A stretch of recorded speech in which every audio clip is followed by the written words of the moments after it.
Halo pemirsa, apa kabar? Senang sekali saya Astia Dika bisa kembali menemani Anda di program talk show yang syarat informasi inspiratif, apalagi kalau bukan bincang sehati.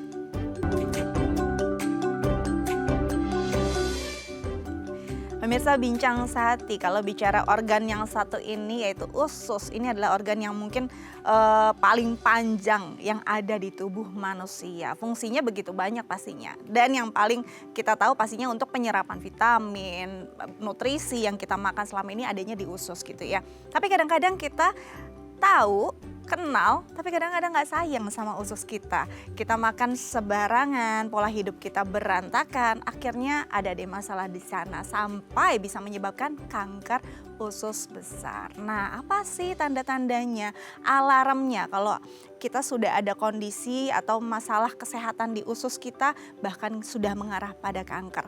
Nah, ini akan menjadi topik kita pada hari ini. Tapi sebelum itu kita akan bahas nih mitos atau fakta seputar sistem pencernaan. Oke, yang pertama adalah lambung bersifat elastis. Nah, kalau bicara tentang lambung sendiri katanya lambung bisa istilahnya menjadi wadah untuk paling tidak tuh 4 liter volume makanan dan minuman yang kita konsumsi gitu dan bisa bertahan sekitar 2-3 jam dan sifatnya tuh elastis begitu ya.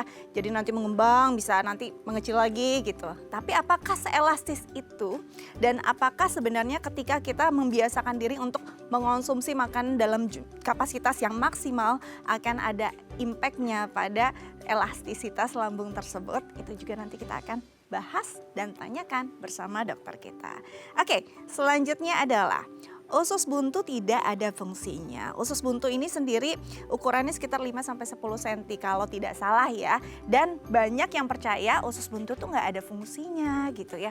Ya udahlah nggak apa-apa, dibuang toh juga nggak apa-apa gitu ya. Tapi kenapa kalau tidak ada fungsinya ketika itu bermasalah rasanya sakit sekali gitu ya.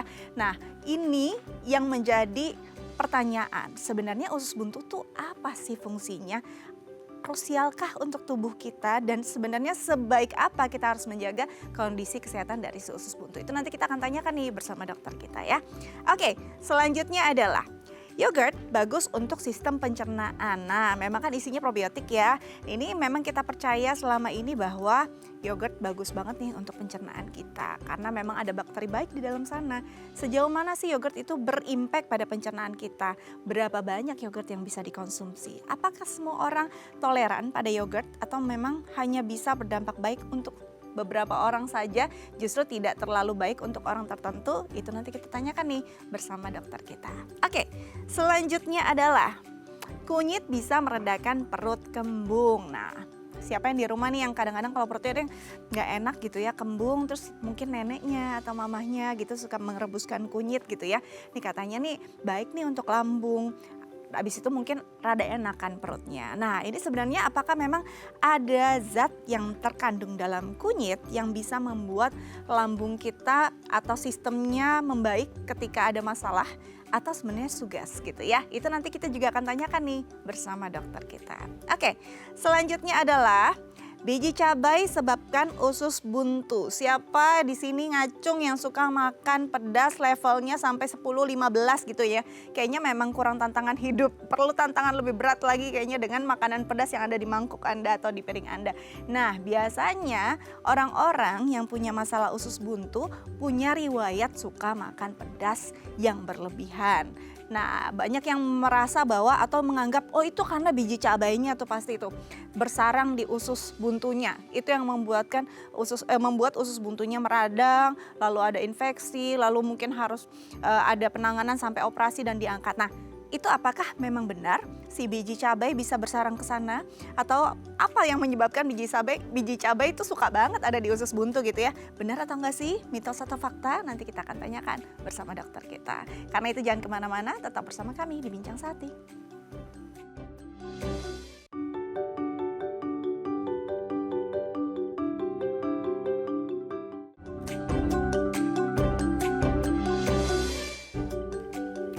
Oke pemirsa, kembali lagi bersama kami di Bincang Sehati. Di segmen sebelumnya kita sudah membahas nih beberapa mitos atau fakta seputar sistem pencernaan. Tapi kan yang bahas saya ya, jadi validitasnya masih harus dipertanyakan. Kita langsung konfirmasi bersama pakarnya hari ini.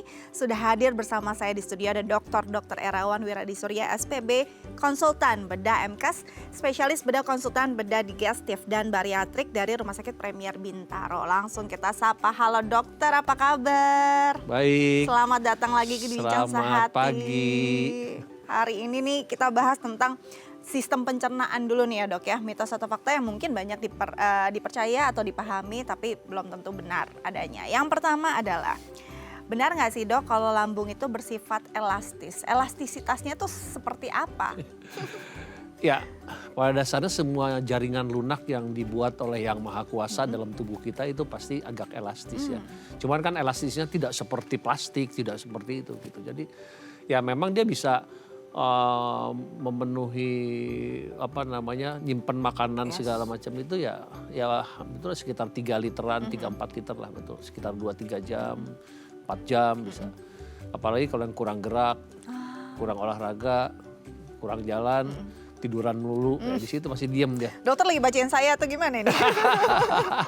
Enggak lah. Oke, Ya gitu. jadi itu bisa memang ya sifatnya organ-organ yang diciptakan Tuhan tuh biasanya elastis. Tapi Iya. elastisitas ini bisa terganggu nggak ketika kita selalu memakainya dengan kapasitas maksimal? Ya pasti kalau misalnya kapasitas maksimal kan nanti ada balance-nya itu adalah kita akan mual. Kan otomatis tuh. Kalau udah kepenuhan pasti mual gitu. Atau kembung.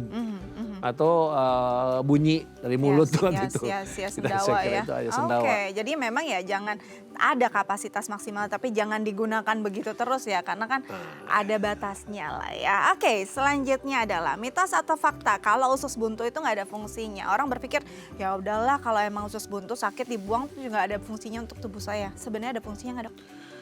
Ya usus buntu itu atau istilah awamnya itu adalah umbai cacing ya. Karena bentuknya kayak cacing. Oh, oke. Dan bahasa kerennya appendix. Yaitu memang suatu bagian daripada usus yang menonjol. Makanya disebut appendix karena dia aksesori sebetulnya. Nah manusia terlalu bodoh untuk tahu kenapa Tuhan membuat itu. Ya. Karena secara fungsi memang sangat kurang. Tapi betul di situ ada jaringan limfoid. Jaringan limfoid itu suatu jaringan atau kelenjar yang memang membantu pertahanan tubuh. Tapi jaringan limfoid itu beratus juta di seluruh tubuh kita. Tidak hanya di situ hanya sebagian kecil sekali. Nah itu aja sih sebetulnya. Jadi kalau disebut fungsi yang nyata, memang tidak terlalu nyata fungsinya. Kalau penyerapan apalagi cuman sedikit, kan panjangnya cuman 5 sampai 10 cm tadi 8 cm. 10 cm jarang lah saya Jarang selama ya, ini. panjang banget ya, Jarang Dok? terlalu banyak. Paling juga 5 sampai 7 cm lah rata-rata ya. Jadi fungsi penyerapan mungkin ada tapi sedikit sekali. Untuk imunitas adalah sedikit, tapi ada sedikit sekali. Tapi yang paling pasti adalah karena dia lumen atau salurannya kecil, sering mampet. Itu yang bikin sakit. Itu yang jadi masalah. Itu yang jadi masalah. Jadi dia usus radang, usus buntu. Atau appendicitis. Jadi yang bikin masalah itu ya karena ada yang mampet di situ ya, ada yang bersarang. Nah itu sebenarnya kalau dibilang penting nggak penting ya tetap ada fungsinya. Tapi kalau krusial tidak untuk tubuh kita sebenarnya banyak juga yang fungsinya hampir sama dengan itu ya dok ya. Iya. Tapi bukan berarti karena fungsinya kecil terus kita nggak sayang juga sama dia ya dok ya. Oke, selanjutnya adalah mitos atau fakta kalau yogurt bagus untuk sistem pencernaan. Mentang-mentang bagus sayangnya mau makan pagi yogurt, malam yogurt aja gitu. Sebenarnya sebaik apa sih yogurt itu untuk sistem pencernaan kita dok? Ya mungkin karena dia mengandung salah satu kuman bersahabat lah, kuman baik lah, lactobacillus ya, itu aja. Saya kira itu yang paling penting. Tapi ya mungkin kalau segala yang kebanyakan kan juga tidak baik. Apalagi kalau asam. Perut kita kosong. Nah kan. jadi harus dimakan dalam waktu yang tepat, jumlahnya juga tepat gitu ya dok ya. Itu aja. Jadi jangan berlebihan, yang sedang-sedang aja gitu ya. Oke, selanjutnya adalah mitos atau fakta nih dok. Kalau kunyit bisa membantu perut kembung itu jadi lebih enak katanya. Biasanya suka nih nenek kita yang ngerebusin kunyit gitu. Sebenarnya ada zat tertentu nggak sih di kunyit itu? Sebetulnya yang paling tahu pasti ini ahli herbal, jadi saya nggak mau so tahu. Tapi ya paling sedikit saya mengenal kunyit ini adalah suatu curcuma domestica. Ya. Curcuma domestica nama latinnya itu memang dia mempunyai efek untuk membantu, ada efek untuk anti kuman, ada kemudian ada efek untuk anti kembung juga ada. Itu aja sih sebetulnya. Itu aja ya. Tapi ya lebih lanjut, lebih dalam saya kira ahli herbal pasti lebih tahu. Betul. Kita kan jarang Berapa banyak yang bisa Betul. dikonsumsi. Tapi kalau untuk pertolongan pertama oke lah ya. Tapi Boleh kalau lah. habis itu langsung ke rumah sakit. Jangan ditahan-tahan terus minum kunyit aja terus ya kerjaannya. Oke, selanjutnya adalah mitos atau fakta. Nah ini dia nih kesukaan anak-anak sekarang nih dok. Biji cabai sebabkan usus buntu. Makan tuh kadang-kadang perlu tantangan lebih kayaknya mereka dok. Hidupnya kurang banyak masalah jadi butuh level 15 untuk dimakan. Biji cabai itu katanya bersarang nih di usus buntu. Itu yang bikin peradangan, bener nggak sih Nah dok? itu banyak yang ditanyakan. Jadi biji cabai atau biji jambu ya? Saya selama hampir 30 tahun jadi ahli bedah nggak pernah nemuin biji jambu atau biji cabai di usus buntu, nggak pernah gitu. Yang ada adalah kotoran atau feses yang menjadi batu di situ. Jadi salah satu yang menyebabkan radang usus buntu adalah tersumbatnya. Kan usus buntu tuh kayak cacing gini. Tersumbatnya dia oleh kotoran yang mengeras. Sehingga kotoran yang ada di usus buntu atau di appendix ini nggak bisa keluar. Jadi dia meradang di situ, ngumpul di situ. Kan kita tahu feses kan paling kotor sedunia kan. Betul. Nah jadi di situ berkembang kuman, bengkak, sakit. Nah yang bahaya adalah kalau bocor. Makanya kalau udah sakit kan biasanya kita buang. Yes, jadi ternyata selama dokter puluhan tahun mengoperasi belum ketemu tuh biji cabai ataupun biji tadi ya jambu kelutuk gitu ya. Ternyata justru banyaknya ya feses kita sendiri yang mengeras dan sudah membantu di sana dan pastinya akan ada peradangan dan harus dibuang. Jadi memang tidak ditemukan, bisa dibilang masih mitos, tapi jadi juga bukan berarti jadi ini ya legitimasi untuk makan pedas banget juga ya dok ya. Terserah pada Anda. Oke, nanti kita lanjut lagi tapi kita harus jeda terlebih dahulu. Jangan kemana-mana, tetap bersama kami di Bincang Sehati.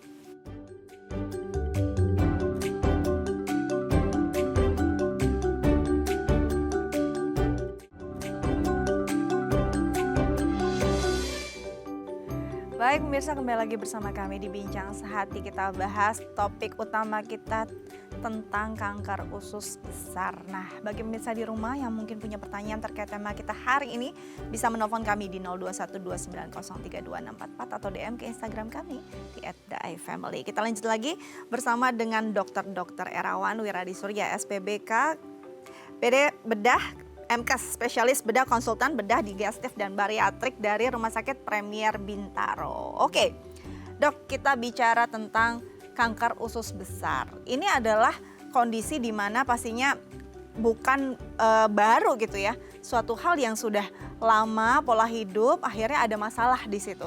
Sebenarnya apakah itu bisa dideteksi secara dini dok rasanya? Atau gejalanya memang silent banget di awal? Ya itu deteksi dini sangat penting justru untuk kanker daripada kolorektal atau kanker usus besar. Biasanya tanda-tandanya itu buang air besar sulit atau malah mencret. Kemudian kadang-kadang berdarah, buang air besarnya. Kemudian juga atau buang air besar seperti pensil. Seperti pensil panjang kecil gitu loh, ya? pupnya. Karena di situ ada yang menghalangi, sehingga yang keluar itu nggak dalam ukuran yang benar. Tapi seperti pensil atau seperti maaf ya, seperti tai kambing. Kecil-kecil, hitam. Nah, kayak gitu karena darahnya, jadi itu karena dari darah itu hitam. Nah, buang air besar berdarah itu biasanya karena di dalam usus besar itu ada tumornya. Akibat proses inflamasi atau peradangan, akibat didorong oleh kotoran yang mungkin juga keras, keluarlah pupnya itu berdarah. Dan itu tuh sering gitu loh. Saya kira itu jadi awal-awalnya ya. Berat badan turun. Turun nafsu drastis. Makan kurang. Gitu, biasanya gitu. Jadi ya, karena kadang kalau kanker itu kan suatu pertumbuhan ya. Jadi kita makan nasi, kanker juga makan nasi. Kita makan sayur, kanker juga makan sayur. Istilahnya gitulah. Artinya dia tuh tumbuh gitu loh. Jadi istilahnya kita punya penghuni lain dalam Nah, tubuh itu kita dia. yang kita kasih makan Kayak juga. tanaman gitu. Yes, Iya. betul betul. Nah, Dok, kalau kita bicara tadi kan gejalanya seperti itu. Itu tuh gejala kondisi seperti itu tuh di apa ya istilahnya di fase mana tuh? Apakah di awal sudah bisa merasakan atau sebenarnya sudah pada tingkat keparahan tertentu tuh? Ya sulit ya kalau dari awal, karena kadang-kadang dari awal tuh dia nggak merasa apa-apa sama sekali gitu. Tapi nanti akan terdeteksi, itu biasanya terdeteksi tidak sengaja kalau kita melakukan suatu check up. Oke. Nah check up dilihat, nah kemudian atau ada yang suatu rutin dengan pemeriksaan kolonoskopi, bisa setahun sekali gitu. Kalau untuk terutama yang secara selektif dari yang punya riwayat, karena masalah genetik itu sangat kuat. Oke. Jadi kalau kita ada riwayat orang tua, kakek, nenek apa siapa, nah nggak ada salahnya untuk check up. Sembari kita minta pemeriksaan kolonoskopi atau USG lah paling tidak. Jadi saat check up ya. Jadi ketika memang di dalam keluarga kita ada riwayat, karena memang secara genetik ini persenannya juga lumayan ada menyumbang gitu ya potensi terjadinya si kanker usus besar ini, ya memang kita harus lebih screening lebih awal ketika sudah ada riwayatnya ya Dok. Betul, screening kita. Apalagi kalau kita ada satu gejala yang tadi, Yes. gejala sering mencret, berat badan turun, Oke. itu cepat kita screening. Oke. Dan makin early, makin dini, tentu pengobatannya akan lebih baik dan masa depannya akan lebih baik. Itu dia, makin cepat lebih baik pastinya, kondisinya penanganannya akan lebih baik juga, lebih optimal dan lebih efektif. Oke Dok, tadi genetik adalah salah satu potensi yang bisa menyebabkan kanker ini bisa ada pada seseorang. Selain faktor genetik, ada nggak sih penyebab-penyebab lain yang bisa membuat si kanker usus besar ini terjadi pada seseorang? Ya ada faktor-faktor sebetulnya, tapi walaupun ini kan secara umum Iya, ya. general Faktor-faktor misalnya faktor makanan, faktor adanya polip. Nah, polip itu kan tumor jinak. Betul. Terus faktor hal-hal yang lain yang tidak diketahui. Karena kan yang namanya causal, penyebab pasti daripada kanker tuh apa, kita kan masih belum tahu. Yang pasti adalah faktor genetik tadi diturunkan gitu. Oke, ada nggak faktor usia juga memengaruhi atau gender? Faktor usia biasanya ya dulu dikatakan di atas 50, tapi sekarang yang muda juga banyak. Jadi artinya saya pernah menemukan umur 20 ada. Oh ya? Ya. Jadi itulah tadi. Tapi kalau ditelusuri memang ada genetiknya. Ada genetiknya, pasti riwayatnya ada ya. Kenapa Iya. dia ke-trigger gitu Iya, ya, si iya, kankernya di sana. Tadi dokter sempat bilang polip. Ini bisa jadi salah satu faktor. Seberapa besar sih polip pada usus itu bisa menyebabkan kanker atau berubahkah atau cuma membuka potensi lebih besar terjadinya si kanker usus besar? Ya, pertama kita mesti tahu dulu apa itu polip. Polip itu adalah tumor jinak. Jadi yang disebut tumor itu adalah semua pertumbuhan yang tidak normal pada tubuh manusia disebutnya tumor. Yes. Jadi ada benjolan di sini itu coba tumor namanya. Cuman tumor tuh dibagi dua, jinak dan ganas. Kucing dan harimau gitu loh istilahnya. Nah si kucing kan bisa jadi harimau nih dalam hal ini. Yes. Tapi tergantung daripada jenis polipnya. Nah polip itu kan bisa di hidung, bisa di usus. Di usus tuh ada polip. Nah di situ polipnya dilihat. Nanti biasanya kalau misalnya ada sesuatu dalam kolonoskopi atau dalam suatu screening, endoskopi bawah kelihatan ada polip dan memang kita mencurigai, kita buang, kita ambil, periksa di laboratorium. Oke. Itu aja sebetulnya. Karena jenis polip yang biasanya akan jadi ganas itu biasa adenoma itu. Tapi tergantung juga dari jenis tertentunya, lebih dalam lagi akan diperiksa lagi oleh para ahli patologi. Nah nanti kalau memang ada riwayat, ada itu, nah itulah saya kira polip itu memang bisa untuk bermutasi, berpindah menjadi ganas sekitar 5%-an lebih lah. 5%-an lebih ya. Sekitar itu Oke. bisa lah sampai itu. Saya Oke. kira itu aja. Jadi memang dari polip bisa ada potensi, Bisa ada potensi. tapi jenis Kapannya kita polipnya nggak tahu. juga ya. Tergantung jenis polipnya. Terus kapan dia diganas kita nggak pernah tahu. Oke. Jadi kan itu hanya banyak faktor-faktor lagi. Makin cepat polip itu diangkat, makin memperkecil potensi itu berkembang menjadi Tidak kanker. selalu polip harus selalu diangkat. Karena kadang-kadang kalau memang dia masih kecil, kemudian dalam hal pemeriksaan dia juga tidak, kan polip itu biasa juga cuma ada 1, ada 2, ada 3, Yes. ada 4. Nah jadi kita selektif lah gitu. Oke, jadi memang itu ada menyumbang lah ya 5%-an, tapi bukan berarti semua kondisi ada polip di dalam usus akan berdampak pada jadi usus besar, kanker usus besar ya. Tergantung tadi jenisnya, tergantung juga berapa lama dia akan berubah tadi ya. Tadi ada si kucing, ada si macan istilahnya gitu ya dok ya. Oke, nah dok, biasanya ketika seseorang, biasanya tadi dokter bilang kalau sudah ada gejala, atau karena screening yang nggak sengaja, mungkin dia MCO setiap tahun gitu ya, baru dia menemukan oh ternyata ada kondisi yang bermasalah nih. Biasanya apa sih tindakan yang pertama dilakukan? Apakah langsung harus diangkat kanker usus besar ini, atau justru pengobatan secara oral dulu yang dilakukan? Jadi kan begini, untuk menentukan suatu diagnosa kan harus kita diurut dari awal. Ya. Anamnesa itu pertanyaan yang terus detail. Riwayat keluarga, gejala, apakah gejala dari dalam badannya, bagaimana buang air besarnya, gimana nafsu makan, dan sebagainya. Kedua adalah pemeriksaan fisik. Pemeriksaan fisik, biasanya kalau tumor sudah teraba berarti sudah besar. Betul. Tapi kalau yang masih ringan nggak pernah teraba apa-apa. Ketiga adalah pemeriksaan penunjang. Nah, itu juga sangat penting. Pemeriksaan penunjang itu kita periksa darah, kita lihat tumor marker namanya. Tumor marker, kemudian pemeriksaan darah samar pada kotoran. Jadi pada kotoran tuh diperiksa ada darah nggak? Karena nggak selalu kotoran yang kelihatannya normal itu tidak ada darah. Betul. Nah itu kita harus periksa. Kalau ada darah, nah kita curigain ada sesuatu nih. Nah jadi pemeriksaan dari tadi anamnesa, pemeriksaan fisik, pemeriksaan laboratorium, termasuk tadi masalah tinja ada berdarah atau tidak, termasuk tumor marker. Dan satu lagi adalah pemeriksaan penunjang berupa CT scan atau kolonoskopi, endoskopi bawah. Karena endoskopi itu bisa bawah, bisa atas. Nah jadi itulah yang disebut pemeriksaan semuanya kita lakukan, baru kita simpulkan. Jadi nggak bisa begitu aja. Nah pemeriksaan penunjang misalnya CT scan, kelihatan ada massa atau benjolan. Dengan kolonoskopi ketemu ada massa atau benjolan. Berapa senti dari lubang anus.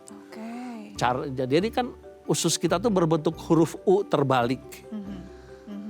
Nah jadi kalau begitu masuk endoskopi yang bawah tadi, nah itu bisa dihitung tuh berapa senti dari anus. Terus ke atas berputar sampai ke pertemuan antara usus halus dengan usus besar. Jadi si kamera sistem ini bisa masuk sampai 1 atau lebih, 1 meter atau lebih. Kita bisa lihat, nah sepanjang itu bisa dilihat apakah ada benjolan. Kalau benjolannya mencurigakan dibiopsi langsung, diambil. Kalau polipnya kelihatan mencurigakan diambil juga.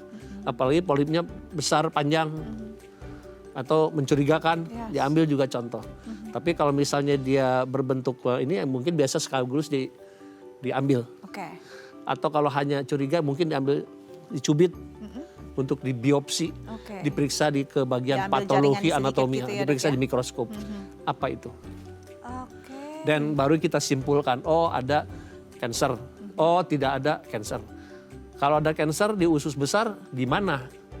Berapa senti dari lubang anus? Sebesar apa? Nah, baru kita nanti bisa simpulkan stadium berapa dan sebagainya. Oke, jadi panjang ya dok ya. Nggak semua langsung kanker kita langsung beresin gitu, nggak begitu. Panjang banget dari awal riwayatnya, bahkan kadang-kadang kesulitannya orang juga si pasien bingung ya pola hidup dia selama ini ketika mau diurut. Saya kayaknya nggak merasa kenapa-napa, riwayatnya juga nggak tahu. Itu di awal juga masih kadang sulit ya dok ya. Dia kalau misalnya ya itulah artinya kan kita harus ikutin suatu jejak daripada ceritanya ini jejak langkah untuk sampai ke arah suatu keputusan. Nggak bisa kamu kanker, nggak bisa dong, lihat dulu dong. Lihat objektifnya, lihat perjalanan penyakitnya, lihat riwayatnya. Dan pemeriksaannya itu yang betul-betul nanti kita lihat objektif memang jelas, baru kita tentukan nanti pengobatannya apa. Oke, nah kalau sudah masuk dalam penentuan pengobatan, biasanya jenis-jenis pengobatannya apakah akan berbeda dari stadiumnya atau seperti apa dok? Ya jelas berbeda, karena stadium dini atau early stage dengan late stage itu berbeda. Kalau udah lanjut segala macam nggak bisa diapa-apain, Ya artinya udah penyebaran kemana-mana. Ya paling adalah mengeluarkan usus supaya buang air besar dari perut seumur hidup. Oke. Kalau sudah melebar kemana-mana, habis kita mau ngapain? Karena kita nggak bisa beli usus di toko tuh, Betul. nggak bisa, Nggak ada usus sintetis ya. nggak bisa usus sintetis. Jadi kalau udah luar biasa itu kalau udah late atau advanced stage. Tapi kalau misal early kan kita masih bisa potong, kita sambung. Nah, Istilahnya kalau dalam dunia bedah digesti itu kita masih resectable, masih bisa dipotong. Artinya masih dipotong dengan bersih, baru kita sambung. Nanti baru dilanjutkan dengan pengobatan kemoterapi. oke. Jadi kemoterapi itu harus kita berjalan bersama gitu, untuk mewujudkan supaya dia nggak kambuh lagi. Betul. Jadi ada istilahnya stage-nya yang memang penanganannya berbeda. Panjang toleran yang memang masih bisa diputus sambung itu berapa panjang sih, Dok? Kalau secara awam orang? Ya usus besar manusia kan kira-kira 1 sampai 1,5 meter. Usus halus manusia itu 3,5 sampai 4,5 meter. Oke. Jadi usus manusia itu bisa berkisar antara 4 sampai 7 cm. Yes. Tergantung daripada struktur manusianya sendiri. Tapi kira-kira sekitar plus minus 5 sampai 6 cm lah. Meter, sorry, relat meter. Jadi berapa meter, sehingga kalau kita usus besar itu kira-kira 1,5 meter, ya kita potong sampai 30-40 ya nggak masalah. Yang paling penting adalah pemotongan itu nggak semata-mata kita potong. Tapi memotong adalah di daerah tempat tumor, sehingga yang dipotong itu bersih, bebas. Bebas itu artinya bebas dari tumor, sehingga waktu disambung tuh kita melakukan penyambungan pada usus yang bersih, pada usus yang sudah tidak mengandung tumor. Dan pemotongannya itu sesuai dengan supply makanan ke si tumor ini harus kita buang. Oke. Jadi nggak cuma asal begitu, tapi kita lihat pembuluh darah yang masuk, pembuluh darah yang keluar dari daerah tumor itu pada usus itu juga mesti kebuang semua. Oke. Untuk mengurangi kemungkinan residif. Residif itu ada kekambuhan. Itu dia. Karena percuma udah dibuka, usus potong, sambung, terus ada kambuh lagi. Ya mau dipotong semana lagi tuh usus ya, Dok, ya nggak bisa beli. Tadi dokter bilang loh usus tuh, makanya harus disayang-sayang. Nanti kita lanjut lagi, tapi kita harus jeda terlebih dahulu ya, Dok, ya. Pemirsa jangan kemana-mana, tetap bersama kami di Bincang Sehati.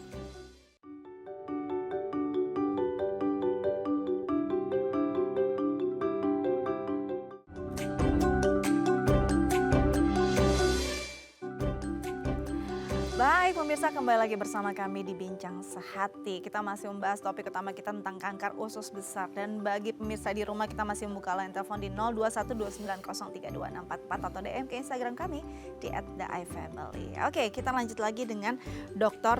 Erawan Wiradisurya, spesialis bedah konsultan bedah digestif dan bariatrik dari Premier Bintaro. Dok, tadi kita bicara bahwa stadiumnya berbeda, penanganannya berbeda. Nah, pada stadium awal, apakah semua memang harus dengan operasi? Ada nggak sih kanker usus besar yang bisa sembuh tanpa harus dipotong ususnya? Ya seperti tadi saya sampaikan bahwa kanker itu atau tumor itu, tumor ganas ceritanya ini adalah memang kayak tanaman. Dia akan tumbuh terus. Nah, nggak bisa gitu langsung kita harus membuang si sumbernya ini. Jadi si akarnya ini mesti kita buang supaya dia nggak tumbuh kemana-mana. Jadi mau tidak mau justru kalau dia makin early, makin bagus untuk dilakukan to remove, dibuang. Jadi kita langsung potong sambung. Karena diusus kan, potong langsung sambung. Kalau masih early, masih dini, makanya deteksi dini paling penting. Dan hasil daripada kehidupannya akan lebih lama waktu hidupnya kalau masih early dibandingkan kalau sudah lanjut. Oke, karena mau dipertahankan juga dia seperti parasit aja di tubuh kita begitu ya, Dok, ya.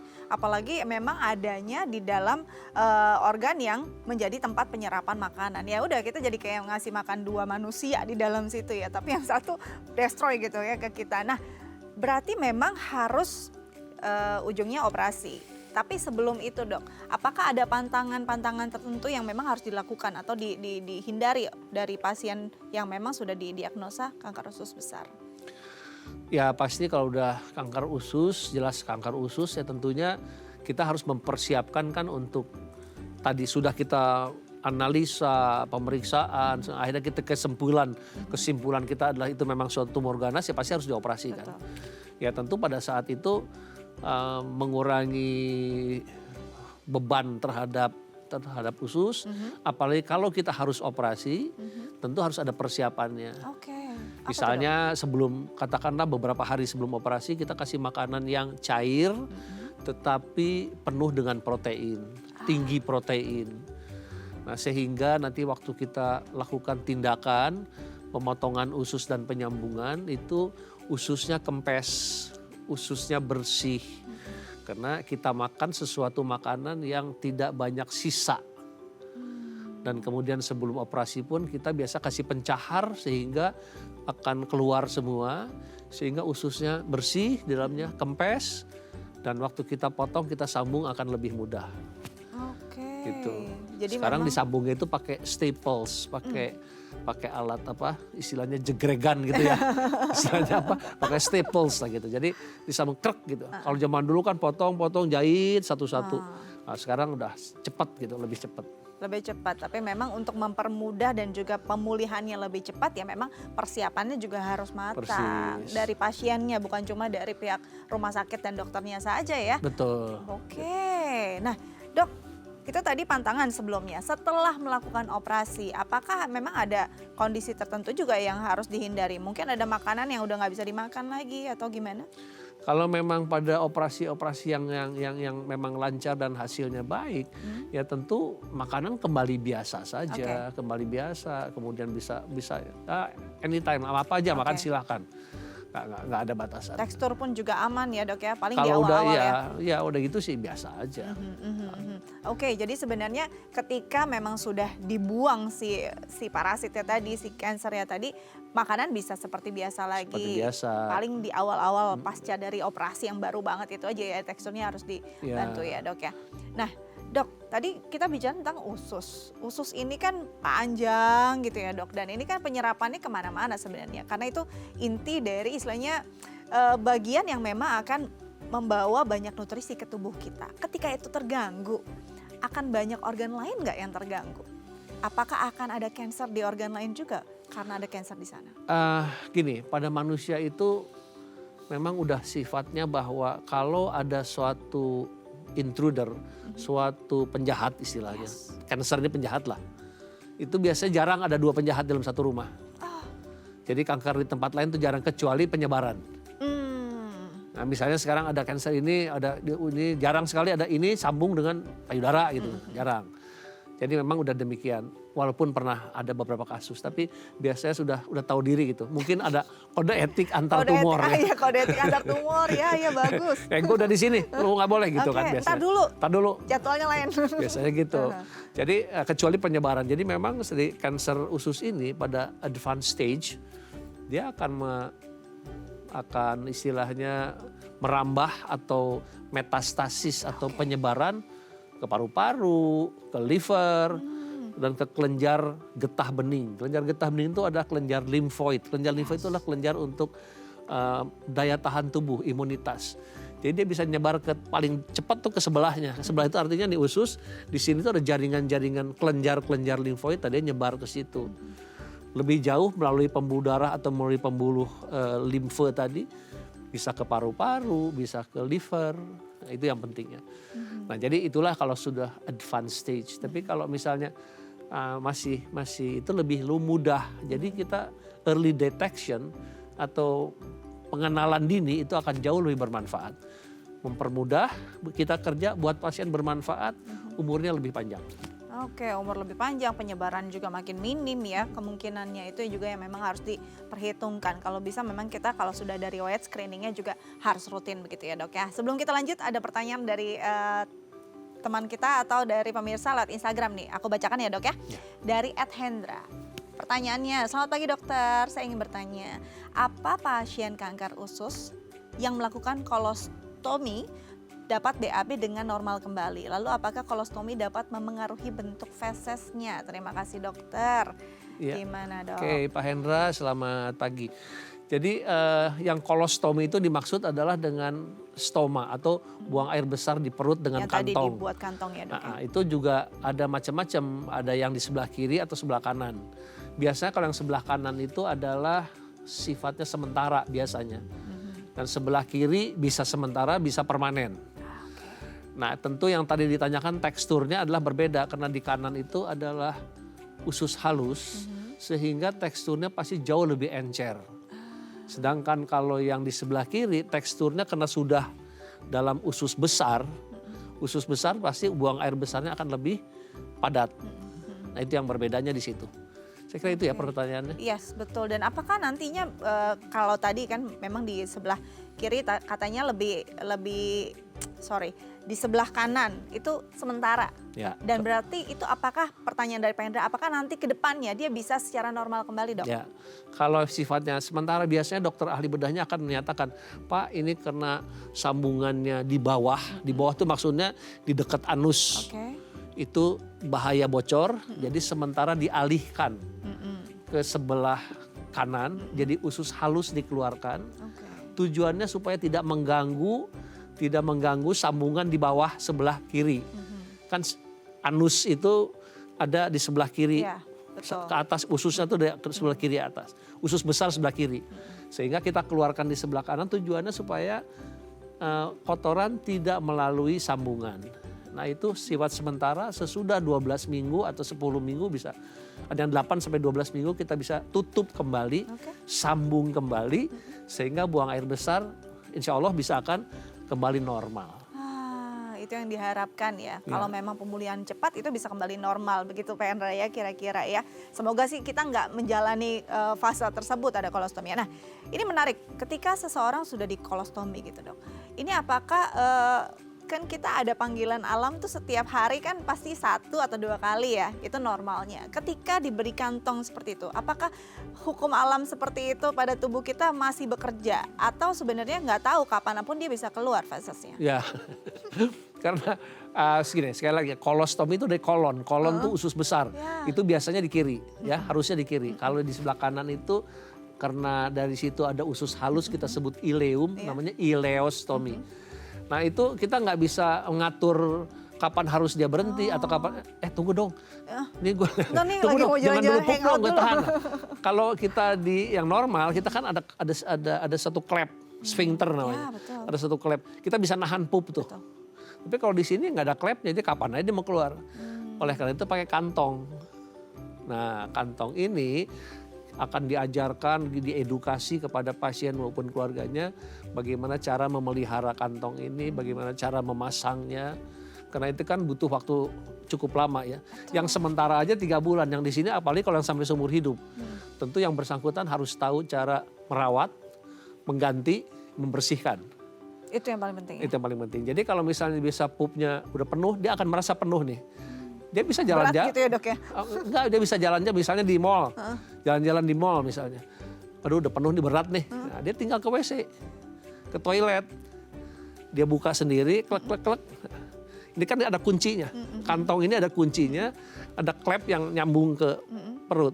Nah klep ini kita buka, kemudian ke toilet, dibuka kuncinya yang di bawah, tinggal diguyur pakai, disemprot pakai shower gitu ya? Pakai sprayer, bersihkan, bagus, kunci lagi, pasang lagi, klek, udah jalan siul-siul lagi. Siul-siul lagi ya. Jadi nggak kelihatan. Nggak kelihatan sama sekali. Oke, dan itu nggak tahu penuhnya sama enggaknya berapa jangka waktunya tergantung makan kita juga dok? Persis.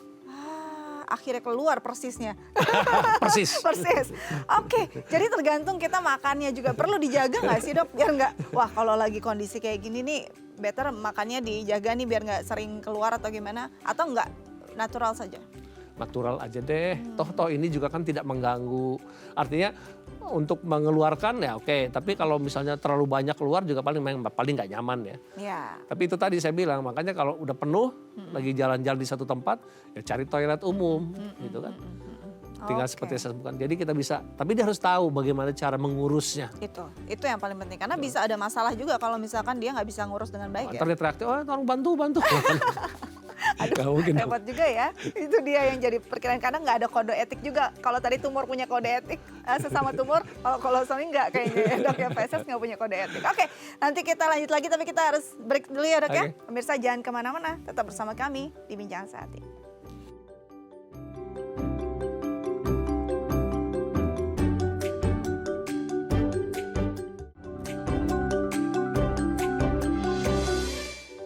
Baik pemirsa, kembali lagi bersama kami di Bincang Sehati, masih membahas tentang kanker usus besar, masih bersama dengan dokter kita, Dr.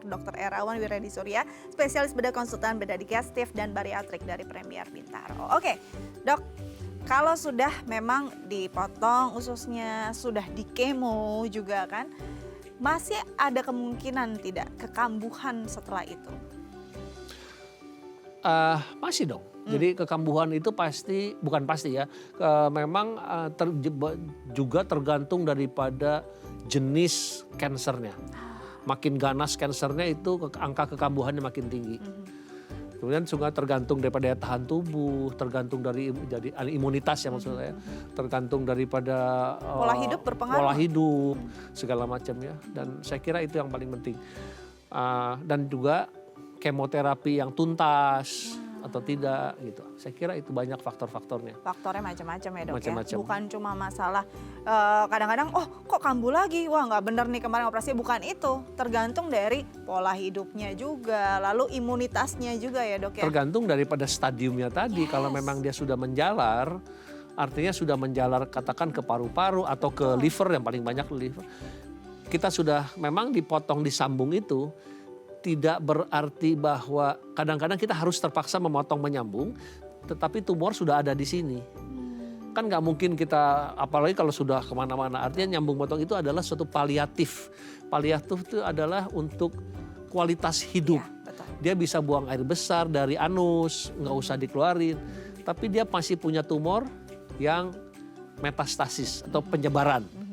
Nah itu kan dengan kemo dan sebagainya nanti. Nah itu juga pasti akan, kita harus lihat bahwa kapan dia masih bisa tetap baik. Ya itu tadi, dengan segala macam makanan yang sehat segala macam. Tapi ingat loh bahwa dia masih punya kanker di situ. Nah itu dia, dan kadang Ya nggak mungkin kita buang livernya semuanya. Apa Betul. kalau dia sudah di mana-mana gitu. Apa kalau dibuang semua apa isinya ya badannya dok ya. Nah dok, banyak yang masih, walaupun dengan kecanggihan teknologi sekarang, masih banyak yang beranggapan saya nggak mau buang, saya better ada tetap, karena menurut banyak orang ketika dioperasi akan kondisinya tambah parah. Banyak hal yang dia nggak bisa lakukan. Coba dokter jawab, apakah memang orang pasca operasi jadi banyak ketidakmampuan atau disabilitas yang dia nggak bisa lakukan lagi sebagai manusia normal? Ya balik lagi tadi, masalahnya tergantung daripada, satu adalah masalah ada 3 hal ya. Satu untuk kesembuhan itu 3 hal. Satu adalah faktor pasiennya sendiri. Pasien itu adalah stadiumnya gimana. Dia sendiri kondisinya bagaimana. Kan kondisi tubuh yang baik, stadiumnya berat, masih baik artinya. Tapi berat artinya dia lama-lama kan akan, kondisi juga akan menurun. Yang kedua adalah faktor yang menanganinya, faktor dokternya, kepiawaiannya. Ketiga adalah faktor rumah sakit untuk masalah kelengkapan alatnya. Nah 3 hal ini kan sangat berperan terhadap hasil daripada itu. Nah dari pasiennya balik lagi tadi, stadium berapa, Betul. kondisi tubuhnya gimana, mentalitasnya gimana. Karena orang yang semangat hidupnya besar, biasanya insya Allah dia akan lebih lama. Dia semangatnya tinggi, dia ya mau tidak mau kan manusia tetap punya Tuhannya kan. Betul. Berdoa atau gimana. Di samping itu tentu tadi balik lagi kondisi tubuh, vitamin, imunitas, stadium. Dan bagaimana pengobatannya, apakah sudah tuntas atau sepotong-sepotong. Yes. Saya nggak mau kemo cukup baru saya mual. Memang kemo itu pasti ada Side effect-nya. efek sampingnya. Mual, sakit perut. Tapi kalau kita yakin bahwa saya menjalani ini untuk membunuh sisa-sisa tumor yang tidak kelihatan oleh mata, yaitu dengan kemo, ya harus kita jalankan. Oke. Kadang-kadang baru separuh udah selesai. Nah, itu kan tidak tuntas. Itu dia, baru rasanya enakan dikit stop. Dan kita nggak bisa generalisasi kondisi kita dengan Ya, pasien yang lain, bisa betul. berbeda juga ya. Berbeda, tiap Mau orang stadiumnya berbeda. sama, individunya aja berbeda. Persis. Oke. Persis lagi keluar. Nah, persisnya keluar. Nih paling penting soalnya dari Dokter Erawan. Nah, Dok, terakhir nih, Dok. Apa yang memang bisa dilakukan untuk pencegahan? Apakah pola hidup satu-satunya kunci? Prinsipnya yang tadi, cancer itu kan kita nggak pernah tahu kapan cancer itu akan timbul, kedua dari mana penyebabnya apa. Karena yang pasti kita hanya tahu faktor-faktornya. Tentu kebugaran tubuh, makanan yang sehat, segala macam perilaku yang sehat tentu akan sangat membantu untuk yang tadi ditanyakan. Oke, olahraga akan sangat bantu juga nggak, Dok? Pasti dong. Kebugaran kan tadi saya bilang. Yes. Kebugaran. Oke, jadi benar-benar ini tergantung dari si individunya. Walaupun pasca dari operasi pun, kalau memang dia bisa mengelola ini, kekambuhannya juga bisa ditekan ya, Dok ya? Ya, artinya dengan daya tahan tubuh yang baik, imunitas yang baik, pasti paling tidak akan mencoba mengurangi atau melambatkan kekambuhan. Oke, mungkin kalau terakhir nih, Dok ya. Terakhir mulu nih kata dokter, nggak habis-habis. Kalau memang sudah penyebaran, intinya mungkin dipotong pun sudah tidak impactnya bukan lagi untuk memperbaiki masalahnya, tapi sudah paliatif, memperbaiki kualitas hidupnya. Masih ada hal yang bisa diperjuangkan nggak dengan kondisi tersebut? Apakah semangat hidup menjadi satu-satunya kunci untuk dia bisa bertahan lebih lama dengan kualitas hidup yang baik? Ya pasti, dengan semangat yang tinggi berarti dia juga semangat untuk hidupnya lebih besar. Artinya dia juga untuk makan juga artinya masih mencoba yang terbaik untuk dia. Daya tahan tubuh akan tumbuh, imunitas akan tumbuh, dan saya kira itu yang paling penting. Itu yang paling penting, persis. Oke, thank you dokter sudah berbagi bersama kami. Semoga ini berguna untuk pemirsa di rumah. Akhir kata saya Asdilika pamit undur diri. Sampai jumpa.